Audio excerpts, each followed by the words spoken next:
G'day, guess what we got? And it ain't a red Mark V Mondeo. Ta-ra! We've got a goddamn smart car. This makes a bit of a frigging change, doesn't it? And believe me, this is as exciting as it gets at the minute.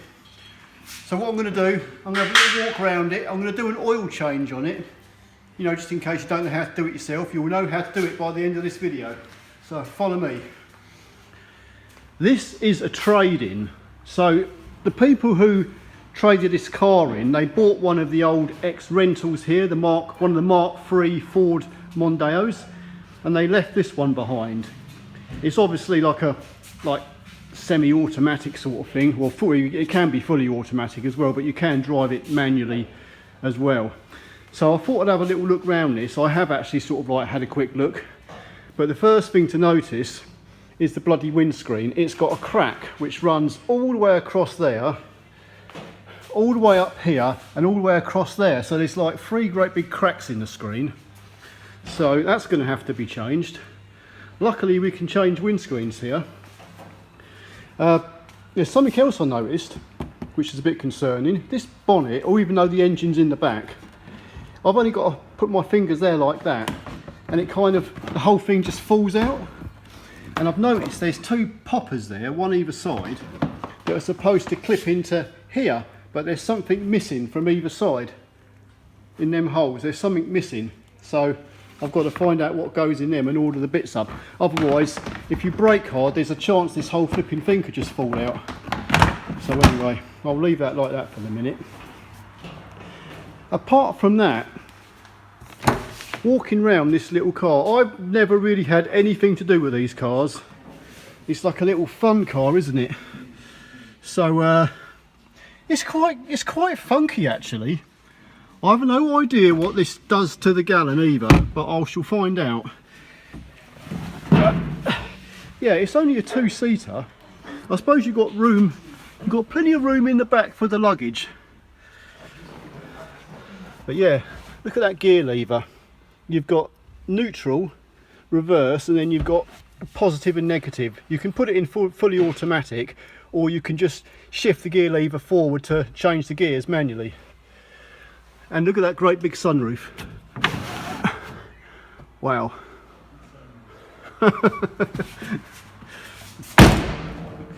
Yeah. 08 plate. Anyway, what I'm going to do,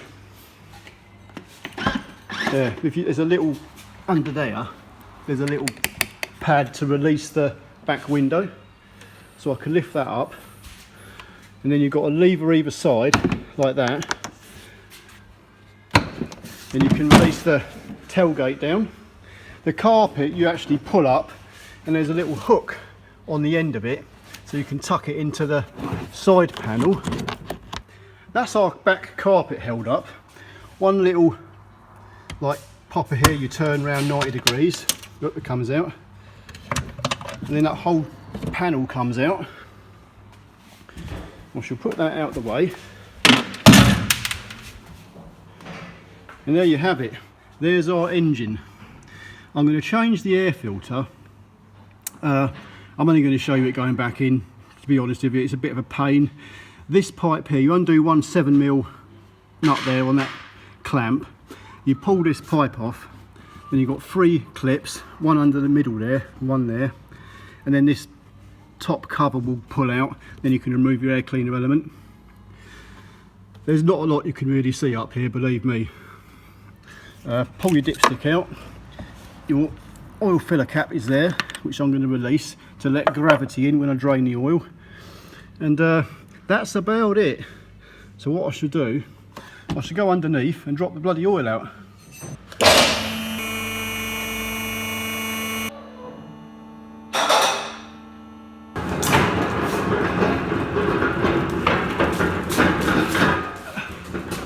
Right, first thing, oil filter I'm going to drain. This oil filter is actually tiny. And the funny thing is, I don't have like my clamp, my pliers, in case this was really tight. Oh, they just fit. I've had some oil filters that are so small the flipping pliers don't fit. That's actually not too tight. I'm actually amazed. So there, look at that, dirty. So we'll let that oil drain. Oh, we could get it off anyway. Always make sure when you remove an oil filter that the little rubber seal there is still on the filter, because it can happen that the rubber seal will get stuck to the filter casing there, and if you don't see it you could put a new filter on and you'll have two seals, and believe me, one of them will blow out and you'll lose all your engine oil and probably blow your engine up. So there's always something to check there. Right, we'll give that a little bit of a clean up. I always put like a thin smear of fresh engine oil around the new seal, just so it goes on easier. And then we'll screw that on. That's a diddy little oil filter, I must say. Now I'm going to whack that on nice and tight by hand. Yeah, that's it. Now I'm going to flipping it. I tell you what, that is one big sump bung. Yeah, I'm just making sure that definitely is a sump bung. It's like 24mm. It looks like a bit of a problem with it. It's not going to undo. So I've got a flipping great big 1/2" ratchet. Bloody hell, that is tight. I don't like undoing sump bungs that are this tight, especially on alley sumps. It don't want to move.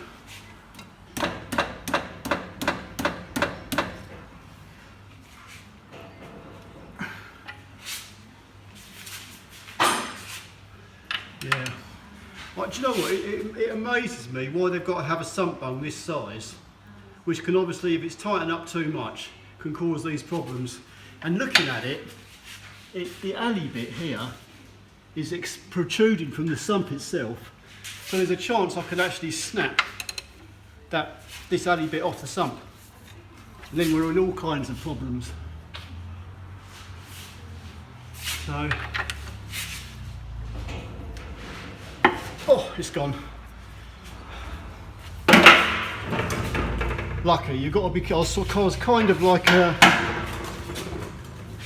jolting the bar like that, rather than just going for it. I've had some cars where you can actually break this bloody sump trying to get the bolt out.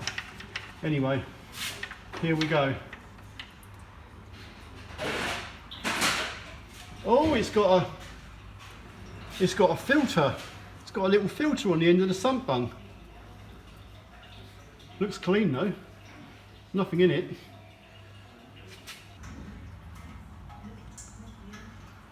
While I'm waiting for that oil to drain, I thought I'd have a little look around with my torch. And there really isn't much to see because most of this car is covered in plastic panels. The brake pads are good. Brake hoses, everything I can see under here looks pretty good.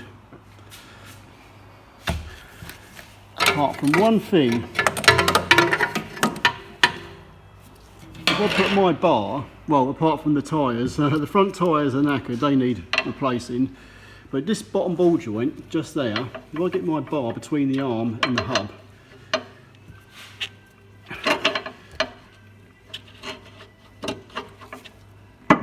there, you can actually hear that. That ball joint is knackered, is playing it. So we shall have to replace that driver's front bottom ball joint. The other side's okay, I've already checked that. But it's pretty basic. And them tyres have had it. They've certainly got their money's worth out of them. Yeah. Of course, you move to the back of the car and it's like flipping heck, I'm there already. It's so short. There's really not much under here to look at. So, but the engine the engine and gearbox, it looks like the whole lot will just drop out the bottom quite easily. So I've had the back brakes off and they're all good. There was one brake pipe that was a little bit rusty, so I'll give it a clean up and put some gold grease on it. So that's it. This sump bung, the copper washer on it is just a standard copper washer. It's not one of them crushable washers, so I can use this one again, due to the fact I haven't got another washer anyway. But I'm going to put it in, and then once it's all back in and run up, we'll be checking for leaks anyway. So I shall give that a bit of a wipe there. Now pop our sump bung back in.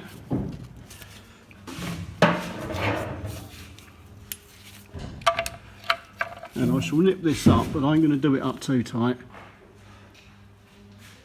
That's it.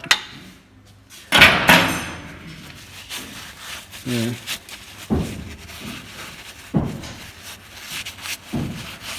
Done.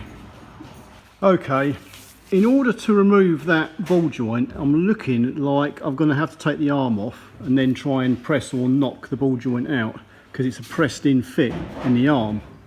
And I don't think I'm going to be able to do this on the car. So I need to get to the inner part of the arm. Unfortunately, there's a plastic panel that's in the way. So at the front end of that panel, there's like one bolt either side, and there are more 10mm bolts holding the panel on further down. So I'm going to get all these 10mm out, lower this panel off, and hopefully we can get to this inner part where that bolt is, and take the whole lot off.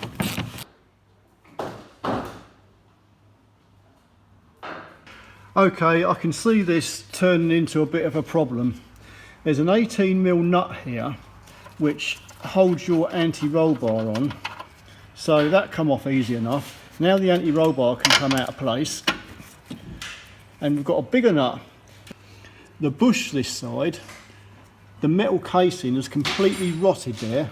It's completely like ballooned, broke up. So all that's left there is the rubber bit of the bush.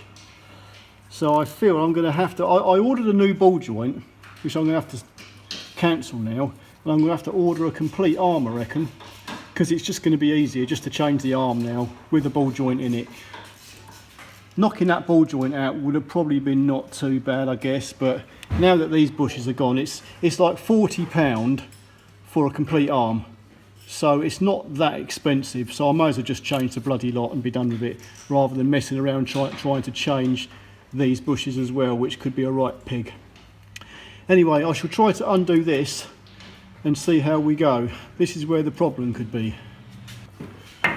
Right, here we go. It's another 24mm nut. It's moving, and I've got a spanner held at the other end so it don't turn. I'm hoping it should turn actually, because I don't want the bolt to be seized in the middle of this bloody bar. But as the spanner's not turning, it's looking like it may well be seized in there. It's coming out though, this side.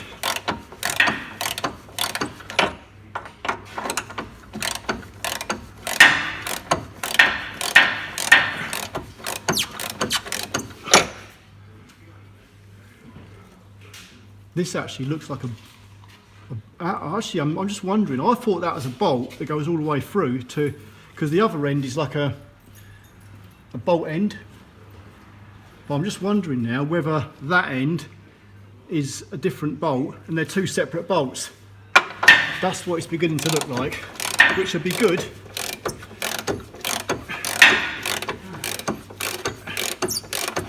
Come on. It's getting looser. If it's two separate bolts, then that's excellent. That'll make life a lot easier. Yes, it is two separate bolts. Yeah, I actually thought that this was one bolt that goes all the way through and you have to lower the frame down and then push the bolt out the back. But no, it's not. Because when you look at the back bolt, it's different to the front. It's just like a bolt head. That's what flung me. So now this back bolt should undo, take that one out, and then I should be able to remove this arm. Plus I've got to undo it from the bloody front end. I've got to take the wheel off as well. But I shall get this back one loosened first. If that loosens off okay, then we're in business. Well, I'm on this back bolt. It undone a little bit, but now this part here, this middle part, is actually turning with it. I don't know if that's causing a problem or not, but it's bloody tight. So what I'm going to do, I'm going to clamp this, clamp it with a pair of mole grips, because I'm getting the feeling that if that's turning, maybe the bolt's not undoing. Yeah, it's tight. I shall keep going, see if we can get this bolt out. Oh, right, I'm just recovering. My arms are like flipping jelly. That bolt is now sufficiently loose. So I shall leave it at that for the minute and get the bloody wheel off. 15mm wheel nuts, or bolts should I say. I'm having to do this with my phone. If I'd just brought the camera in, instead of being an idiot, I could have made this so much easier. But anyway, they're flipping tight, great.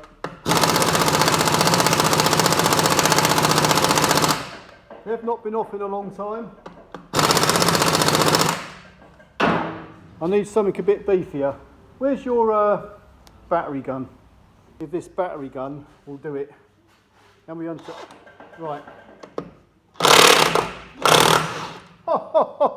Look at that. Mullered it. Jesus Christ. I'll tell you something. I always thought air guns were good, and we got a good compressor here. And that's not a bad gun. I have oiled it regularly. Not. There we go. Fantastic. Oh, the wheel wasn't even stuck to the hub. That's a bonus. Now the ball joint nut here is covered in flipping rust. Surprise, surprise. So, get my wire brush in there as best I can.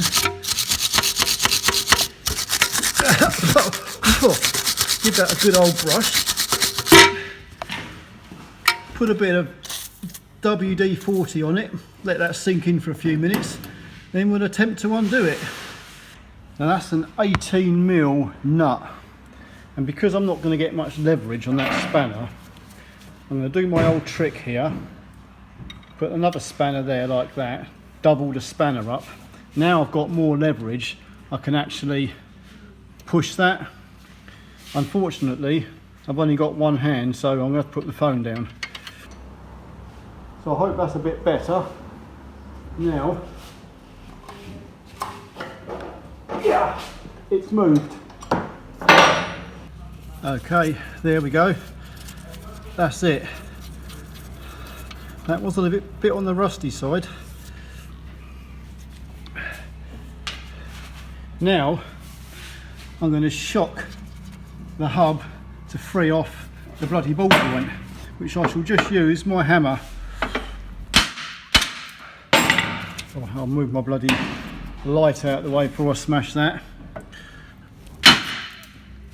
Holy crap! Gee, that come off easy. That come off well easy. Bloody hell, things are going right for once. Now I've got that one last bolt to get out the back, and our arm should drop out. I could have undone this when I was at waist level with the car, but I thought I'd go underneath because it shows it a bit better. I've got that 18mm finger tight now, so out we come. Yes. Now this arm should, there it goes. See, look at that, it's coming out like a little good one. sliding off the frame. Squeaky. Ah, it's off. Let's bring it out in the light of day. Look at the freaking state of that bush. Dirty. That is well rotted away. Gee. Well, I've ordered a new arm. 40 something pound, I don't think it's bad. It's going to save a lot of hassle trying to replace them bushes and the flipping ball joint at the same time, which is completely knackered.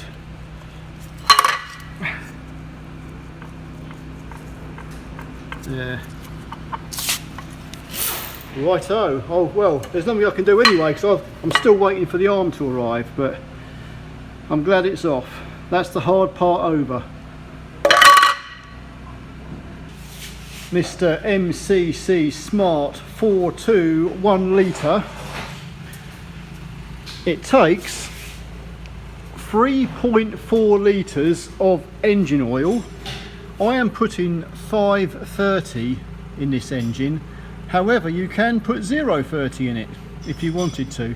Go to the extra expense. I'm not. I am putting a good quality 530 in it. There's litre number 1. Well, my oil's in. Stick the old oil filler cap back on. Dipstick in. Well, one blueprint air filter. Look at that. Will it get in? There we go. Yeah, it is a little bit tight trying to push that in, especially with this pipe. It'd be easier if I took this pipe in right out of the way, but that's quite a bit of extra work, and you can get this out. So now that it's pushed in, there, we can put our clips over. There are 3 of them. So I'll refit our air pipe back into position. That's a 7mm.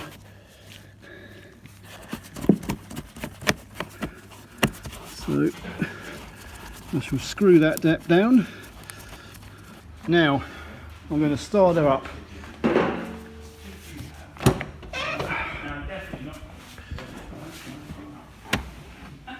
Whenever you have changed the engine oil and filter, you don't want to rev the engine when you start it up, obviously, but just in case you didn't know that. So ignition on.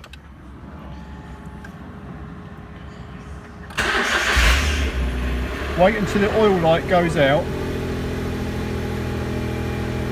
Now I can rev it a little bit.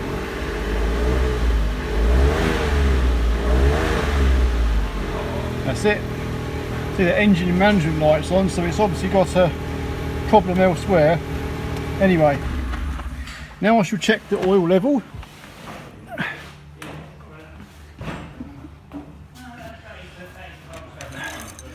So I'll pull the old dipstick out, give it a wipe.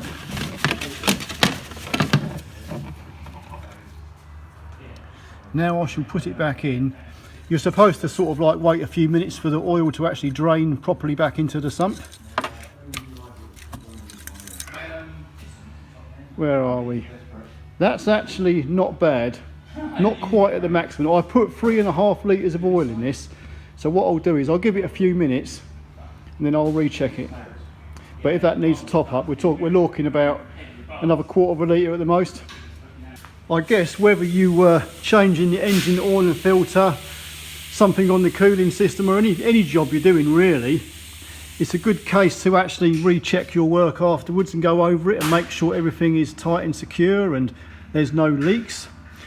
When you're doing the oil and filter, it's probably best to warm the engine up back to normal operating temperature, and then, or maybe go for a quick road test, and then you can recheck it. Just make sure there's no leaks from the filter or from the sump bung. Washers can leak, you never know, but this one's perfectly fine. So that's all good. It's arrived, it's here, FAI. I'll open that.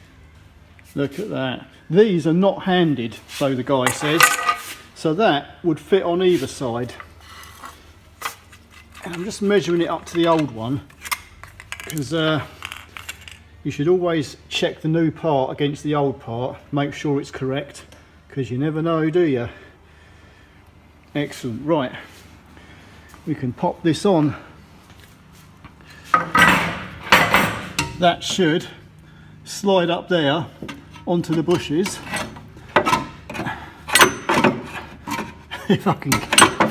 I'm probably going to need two hands to do this, so I'll have to put the phone down. That actually, I just tapped that with the palm of my hand, both sides, and it just slid on. So that's gone on nicely. So what I'll do is, I shall get the bolts in. I've actually put some WD-40 on the threads inside here, on both sides, so it's going to screw in nice and easy. And I should get both these bolts in. I won't tighten them up. I'll then get the ball joint on, and that, well, I'll tighten the ball joint up.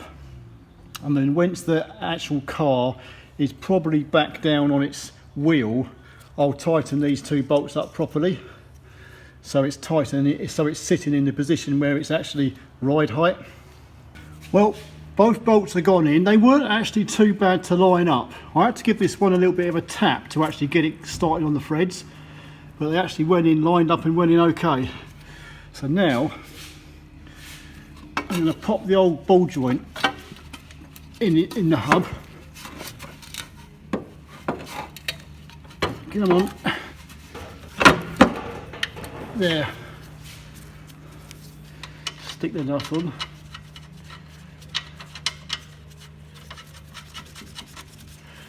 Right, I shall tighten this up, get the wheel back on, and then I'll tighten these two bolts up. Yeah! That's tight. And one last thing, the threads on that ball joint will probably rust up quite quickly, so I'm going to cover them with a bit of gold grease, so that will help protect them. I've ordered the tyres, because this tyre is absolutely bold as my head. But anyway, the tyres are coming Friday, because they're a bit of an odd size, these are. These are 155 60 by 15s. Even the guy at the tyre shop said, oh my god. Anyway, they didn't keep them in stock. So,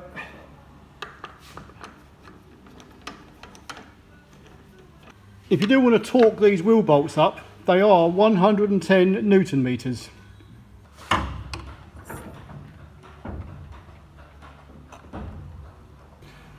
Okay, we're in business. Yeah! That's it, nice and tight. And I'll tighten the back bolt, and then all we have left is to whack our anti-roll bar back on, 18mm, and we're done. Okay, this is the first suspension arm I've ever had to replace on a smart car. Yeah! But that's it, we're done. Give it a bounce. Good, good, good. Looking a lot better. Now, once I've fixed the bloody under tray back up, which is annoying, I shall do the tracking anyway, because of that tyre. It looks like it's definitely wearing irregularly anyway. So now put an arm on it, and you know when you fit a suspension arm, an aftermarket one, they're probably never quite the same size as the original anyway. So it's chances are it's going to throw your tracking out. So I'll get that done, and that'll be it. Job bloody done. I have to say, the length of these screws that hold this flipping under tray in are bloody ridiculously long. It's almost as bad as all these people that believe the world's coming to an end.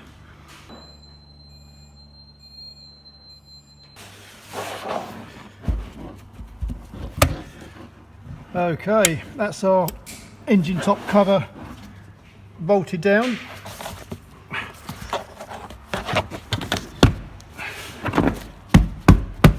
Carpet in.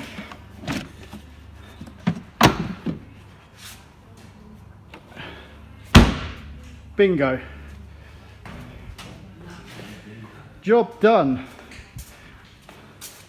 Apart from the bonnet clips and the windscreen. So but I could take it for a run around the yard, couldn't I? We're into reverse.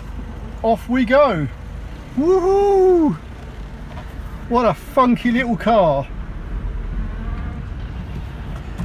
All we need to do now is go for a quick ride around the yard.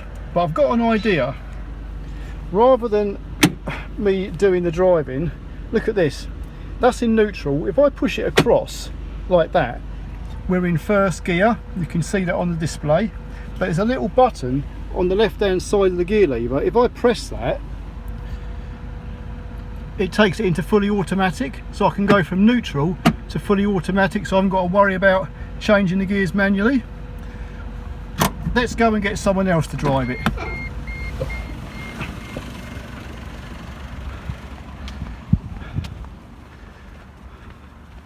Why not? Come on!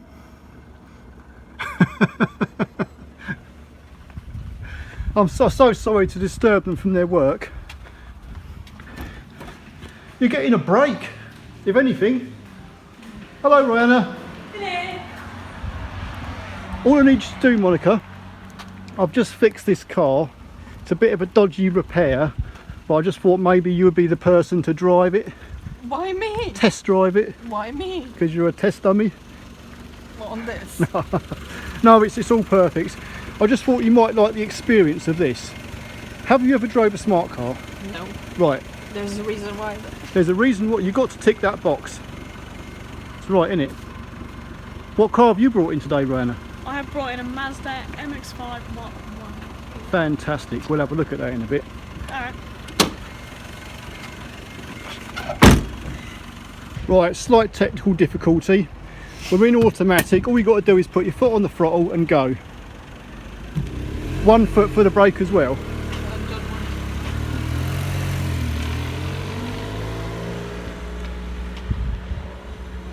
Isn't that funky?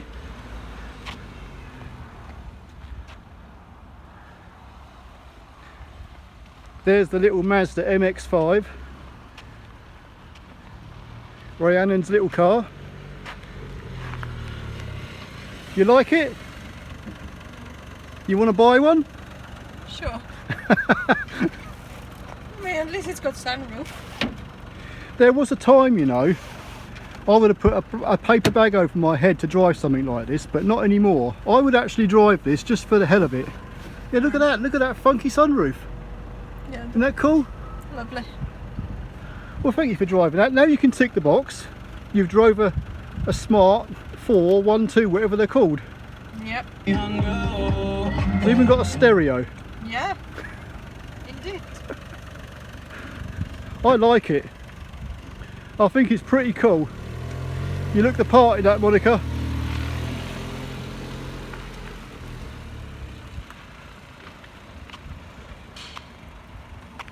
I mean, let's face it, it is a woman's car.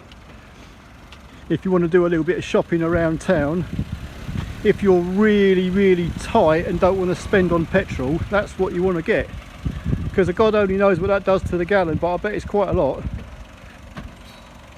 It probably does about 80 to the gallon. No, it doesn't say anywhere. It's like a little rocket. You don't want to come out of it, do you? No, I fell in love with it. You can take it home if you like.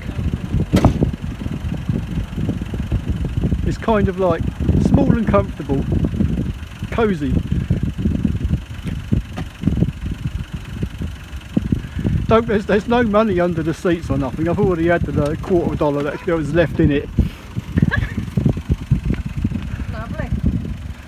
Can you do something with the squeaky door? Yeah, I'll fix that later, don't worry about that. This is going to be the company car. For anyone who wants a little go out at the weekend and, I don't know,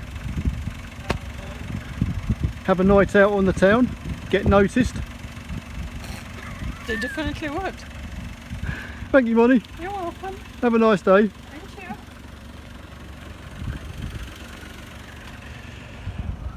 I actually will find out what this does to the gallon, because I'm kind of interested in that now.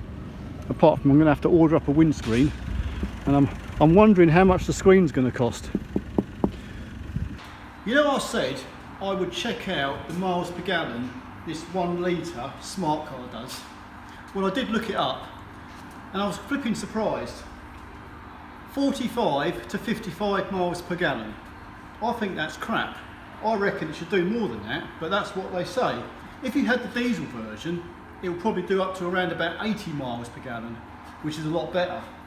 I thought for a small car this would have done like nearly 70, but obviously not. Anyway, the windscreen's cracked, so I'll have to change it. Yeah! Somebody take this. There's no one around to bloody take it. Anyway, I haven't removed the windscreen because of the cracks. I've removed it because of the drag factor.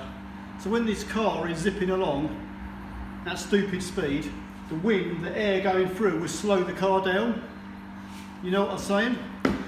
Anyway, for all you smart car owners out there who have enjoyed this video, please like, share and subscribe.